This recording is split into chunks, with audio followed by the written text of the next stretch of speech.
kehidupan masyarakat Indonesia, terutama di lingkungan yang masih kuat memegang tradisi.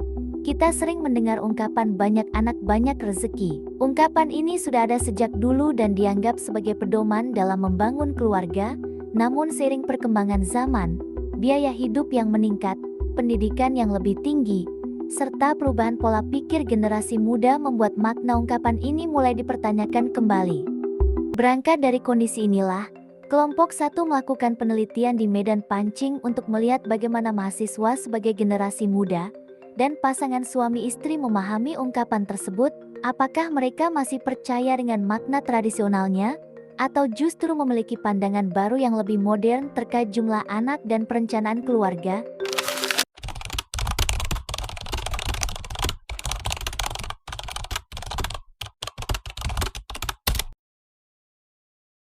Kalau dari kacamata saya sendiri itu belum pasti, karena belum tentu juga banyak anak banyak rezeki. Itu tergantung kayak mana kita mengatur pola pikir. Kalau menurutku kayak mana cara kita berusaha untuk mencari rezeki. Jadi nggak patokan kalau banyak pun anak kita, nanti orang itu udah paham nggak cari rezeki kayak mana. Empat ya, kalau bisa pasangan dia butuh anak juga yang rame. Kalau menurutku kalau nanti rame di keluarga ku anak ada 4, ya aku pun makin semangat cari rezeki. Tapi bukan berarti banyak kali kayak yang dibilangnya itu ya. Kita nanti berkeluarga, anak kita perempuan. Jadi coba lagi sampai kita ketemu anak laki-laki. Jadi itu yang membuat anak-anak itu banyak sebenarnya di suku Batak itu sebenarnya. Jadi itulah yang di suku Batak. Ada pembedaan antara anak perempuan dengan laki-laki juga. Ketika kita memiliki anak pasti memang ada aja rezeki yang datang gitu kan. Terus juga namun pastinya dibarengi juga dengan orang tuanya yang berusaha gitu kan. Cuman kalau misalnya istilah itu pada zaman sekarang dari sebagian dari etnis saya sendiri mungkin ada yang masih relevan, namun kalau bagi saya sendiri gimana itu juga banyak menimbulkan kontra gitu. Dan dari orang tua saya sendiri juga bilang bahwasanya udahlah nanti kalau misalnya punya anak ya udah 2 aja, nggak usah banyak-banyak gitu. Kalau orang dulu iya, bahkan dari nenek saya sendiri itu anaknya itu sekitaran 13, 10 sampai 13 itu orang tua pasti itu, karena memang mereka percaya bahwasanya ketika memang melahirkan terus juga anaknya itu sebagai pembawa rezeki bagi mereka sendiri, seperti itu.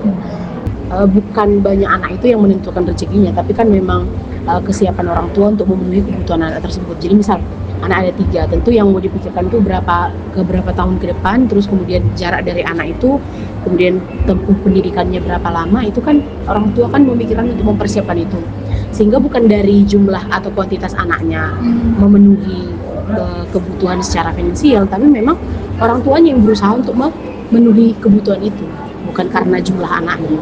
Kita mungkin melihat juga sekarang ya, di kondisi ekonomi yang sekarang, malah di realita lapangan kita lihat orang yang berkekurangan secara finansial malah memilih untuk lebih banyak punya anak dan menutupi diri atau menyangkal itu semua dengan kata banyak anak banyak rezeki. Padahal pola yang sama itu dilakukan bertujuan untuk menjadikan anak itu sebagai objek investasi. Jadi anak dibikin ada 5 gitu ya, disekolahkan sampai batas yang mereka tentukan, terus setelah itu anak dibebankan dengan kata mengabdi kepada orang tua, sehingga bekerja untuk orang tua, bekerja untuk keluarga inti yang sekarang, sehingga adalah namanya istilahnya sandwich generation. Dan dengan keadaan kondisi sandwich generation itu mereka jadi nggak bisa mempersiapkan untuk keluarga mereka yang akan mereka bangun, sehingga pola itu akan berulang terus begitu. Jadi istilahnya apa ya, lingkaran setan gitu lah. Iya, jadi kayak lingkaran setan lah ujung-ujungnya. Motif orang tua membesarkan anak terkadang bukan sekedar menumbuhkan anak dan mensejahterakan anak dalam proses pertumbuhannya, tapi juga menguntungkan diri sendiri dengan punya anak lebih banyak, biar nanti masa tuanya nggak capek kerja. Itu fakta di lapangan itu kan. Dan saya rasa sebenarnya hal-hal seperti ini bisa dilogikakan. Nggak mungkin karena banyaknya anaknya jadi banyak rezeki, itu nggak mungkin. Malah orang tuanya yang akan mati-matian memenuhi kebutuhan anak yang banyak ini. Tapi di balik kata semangat untuk memenuhi kebutuhan anak-anak ini, digunakanlah kata banyak anak banyak rezeki. Istilahnya kayak pastinya ada rezeki anak itu kan gitu kan dibilang. Padahal bukan karena pasti ada rezeki anak itu atau enggak, tapi karena orang tuanya berusaha mati-matian untuk memenuhi. Karena biasanya kalau semakin banyak anaknya, orang tua itu hanya fokus pada kalau misalnya makan ya udah yang penting kenyang, bukan mikirin gizinya gitu. Atau banyak anak yang penting sekolah, semua lulus SMA dulu, nggak penting kemampuan anak itu harus diasah seperti apa, atau misalnya anak itu harus dibuat seperti apa, pendidikannya ke depannya gimana, nggak penting sama mereka, karena yang di otaknya hanya kebutuhan dasar, yaitu pendidikan dan makan. Jadi makan ya udah asal makan aja, mau anaknya punya gizi atau enggak ya ke situ ujung-ujungnya arahnya gitu. Jadi ya memang banyak anak banyak rezeki itu hanya kata-kata penghibur untuk orang miskin, saya rasa. Terus kalau misalkan plan lebih ke pola asuh sih, nanti lebih kayak menyiapkan mental untuk masuk anak dari finansial, mental, terus sama emosional kita. Teratur sejarah bahwa pada masa kolonial ungkapan banyak anak banyak rezeki itu udah ada.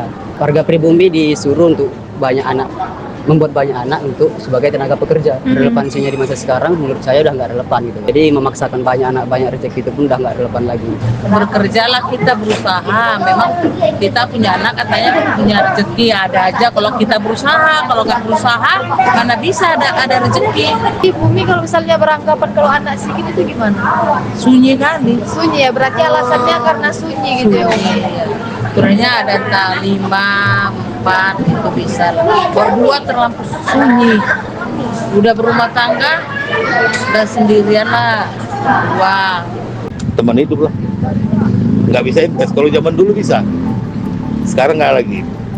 Kalau orang tua dulu seperti itu, emaknya bersawah, anaknya 12, tapi ada yang profesor, ada yang jadi dokter, ada yang jadi pilot, maka banyak rezeki, kena berbakti. Kalau sekarang susah, apalagi anak laki-laki, kalau udah sama istrinya udah lupa dia sama ayahnya, sama ibunya, betul nggak? Nah, kalau anak perempuan masih ingat dia ayah ibunya.